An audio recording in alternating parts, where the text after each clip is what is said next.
సంవిధాన్ గౌరవ అభినయన్ ప్రోగ్రాంలో భాగంగా మన దేశ రచయిత రాజ్యాంగం పట్ల ఉన్నటువంటి మంచి ఉద్దేశంతో మన డాక్టర్ సాహెబ్ అంబేద్కర్ గారు రచించినటువంటి భారత రాజ్యాంగాన్ని మన భారతీయ జనతా పార్టీ ఆధ్వర్యంలో ఎన్నడూ కూడా వారికి చులకన కానీ తక్కువ చేయకుండా శ్రీ నరేంద్ర మోడీ గారు, వాజ్పేయి గారు కానీ ప్రతి ఒక్కరు కూడా దీన్ని ముందుకు తీసుకెళ్తున్నారు.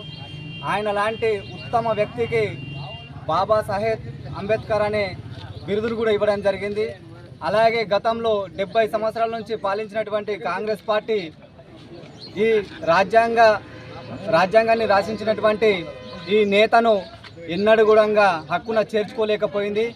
ఆయన చేసినటువంటి కార్యక్రమాలను వెనుకకు నెట్టేస్తూ తూట్లు పొడుస్తున్నటువంటి సందర్భాలు ప్రతి ఒక్కరు చూశారు.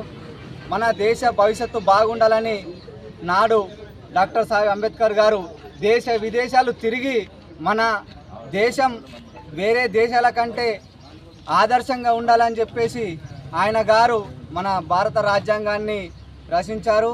ఆయన లాంటి ఉత్తముడికి మనం బడుగు బలహీన వర్గాలను కలుపుకొని ముంగటికెళ్లే విధంగా ఆయన గారు చేసినటువంటి ఇలాంటి కార్యక్రమాలను ఈ భారతీయ జనతా పార్టీ నిరంతరం ముందుండి ఈ దేశ భవిష్యత్తును ముందుకు తీసుకెళ్తున్నటువంటి సందర్భం మనమందరం కూడా చూస్తున్నాం.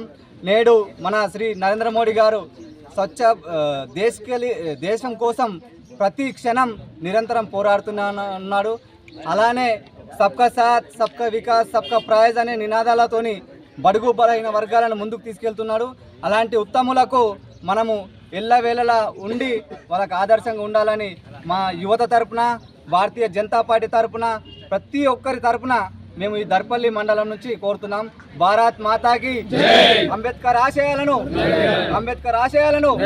జై శ్రీరామ్.